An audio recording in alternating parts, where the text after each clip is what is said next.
You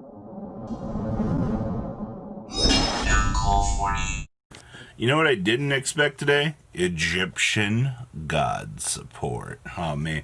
So what is up, guys? Uncle 40 here. The Prismatic God Box is coming out in Japan actually soon.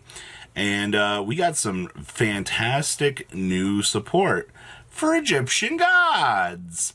Hey, you guys remember how we just gave all of these power-ups to things like the Winged Dragon Ra? Winged Dragon Ra had like 85 new frickin' cards for his power-up in the actual anime. Well, hey, we're going one step further here. So we got Thunder Force Attack, and this is on a quick play spell card, actually. You can activate one card with this card's name once per turn. This card's activation and effect cannot be negated. If you control a monster whose original name is Slifer the Sky Dragon, destroy as many face-up monsters your opponent currently controls as possible. Then, if this card was activated during your main phase, you can draw cards equal to the number of monsters destroyed and sent to your opponent's graveyard with this effect. But you can attack with only one monster this turn. Now, you can use this defensively and offensively, alright? During your opponent's turn, you can trigger this bad boy off of being a set card. You can board wipe your opponent. If you trigger it during your frickin' main phase and you board wipe 5, you get to draw 5 frickin' cards for no reason whatsoever.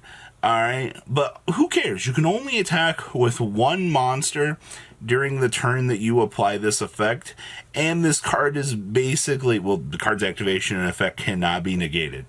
Realistically, though, my trade-off is it's Slifer. It's not really the best of the Egyptian gods. I do think the Obelisk is probably one of the coolest. But this is a fantastic card if you're a huge anime fan and you've been waiting for that big little push to make Egyptian gods a little bit better. Alright, next up, everything today is a quick play spell card. Fist of Fate. Oh my god, about frickin' time we're getting this. You can only activate one card with this card's name once per turn. God Hand Crusher. This card's activation and effect cannot be negated. If you control a face-up monster whose original name is Obelisk the Frickin' Tormentor, negate the effects of one effect monster your opponent controls, and if you do, destroy it. And if you do, for the rest of this turn, its effects are negated, as well as the activated effects and the effects on the field of the monster with the same name. Then if this card was activated during your main phase 1, you can destroy spells and traps your opponent controls. You get a back row board wipe. So now Obelisk the Tormentor actually has a monster effect negation built into it. And once again, we're going to see this being on that quick play spell card that they seem to be wanting to push right now. I do actually like the concept here of being able to use these cards in a defensive manner to punish the opponent so that you can capitalize and gain a little bit more advantage off of it. Because once again, honestly, the competitive standpoint from what I see from these two cards, they're not competitively viable, and we understand that, alright? But they're Egyptian god support, and I'm fanboying out a little bit right now, going, eee! So, defensive value, check. An effect negation for Obelisk the Tormentor is actually kind of cool. But once again, on that valid standpoint here, is it actually going to be 100% crazy viable? No, it's not. But hey, we take our gimmicks where we get them. Alright, now the next card is probably my favorite art that I've seen tonight. Alright, I love this. Frickin' Obelisk sacrificing the 3 here. And this card definitely is more of a throwback to the original, Shizu playing Yu-Gi-Oh! I kind of feel like Shizu's Obelisk versus Kaiba's Obelisk were like two different creatures, per se. One, I don't know, it felt more Egyptian-y at certain points when Shizu had it in the anime. So you can only activate one card with this card's name once per turn. Immediately after this effect resolves, and this is during the main phase, Tribute one divine monster. When you do, you can also tribute your opponent's monsters, as if you control them. But you can only activate one card with this card's effect, other than Divine Beast monster effects, until the end of the next turn. Holy crap.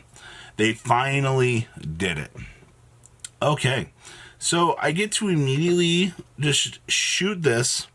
My opponent doesn't have a response. I can tribute monsters my opponent controls, so I can tribute 3. So basically I can sphere mode my opponent, and then I can bring out my Egyptian god. This is fan-frickin-tastic support.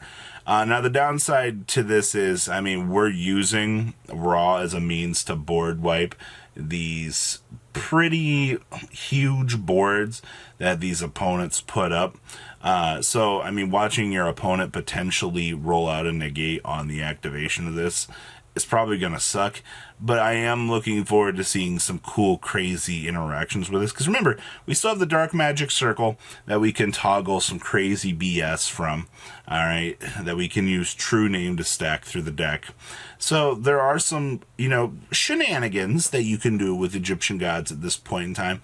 But having a frickin' soul exchange in your deck that you now will be able to use to tribute off of the opponent's field, good. Alright, we're getting places here. Golden Idol, where in the heck did this thing come from?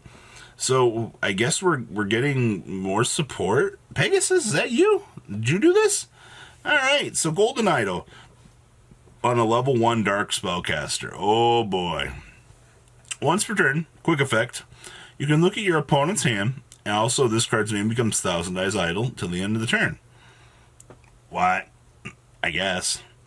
If this card is banished or sent to the graveyard, and target one effect monster your opponent controls, equip to it one of your relinquished or Thousand Eyes monsters that cannot be normal summoned or set. While that monster is equipped by this effect, the monster it is equipped to gains attack equal to the equipped monster's attack. This card is banished or sent to the graveyard. You can target one effect monster your opponent controls, and then you get to equip a relinquished or Thousand Eyes monster. Okay.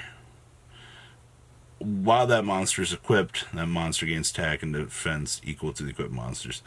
I guess this is interesting. The look at the opponent's hand effect is, how do you say, not that good? And then getting more relinquished level synergy with Thousand Eyes is not a bad thing. Alright, and I know a lot of people are probably going to chalk this up and go, this is whatever, and I can see that. Interesting side note here, though. I see that this is 1, this is 2, this is 3, and we are in fact missing a 4 here.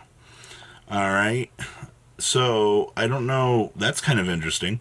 I'll see that we got more Gaia support here, we got Blue Eyes in here. The Prismatic God Box might bring us some other speculation time. We might see some more Blue Eyes stuff in here. I know that this was where the OCG was dropping in our stuff from the Megatons this year. The Blue Eyes and the Dark Magician support that we just got. So that's going to be a thing. So overall thoughts on this new stuff. Defensive Egyptian God spell cards is actually very cute. Will these see competitive play? No, probably not. I can tell you that exchanging souls, this card is very, very good. And I think that this will probably be the card that will make the biggest splash on competitive play. Because getting to tribute 3 frickin' monsters on the opponent's field on a frickin' quick play spell card is actually nuts. And I think everybody will agree that any time that you can process or do something like this, that's actually kind of crazy. Alright, so I'm going to wrap this up there. What do you guys think about this Egyptian god support? I'm actually surprised that they're doing this. Exchanging the souls tickles my fancy so freaking much. Alright, so guys, leave a comment down below. Tell me what you guys think about Egyptian god support. Who is the strongest of the Egyptian gods? Obelisk, Slifer, or Ra? I think it's Obelisk after they rank up like in Yu-Gi-Oh! R. Alright guys, I'm out. Thank you, patrons, for making the ride never truly end. Without you guys' support, well, I would probably be doing Truffle Shuffle videos for a living. Guys, please check out VanCole40 for all of your Cardfight Vanguard content brought to you by MCole40. And if you are looking to pick up singles, check out mcolegames.com for your trading card game needs. Thanks for watching, everybody.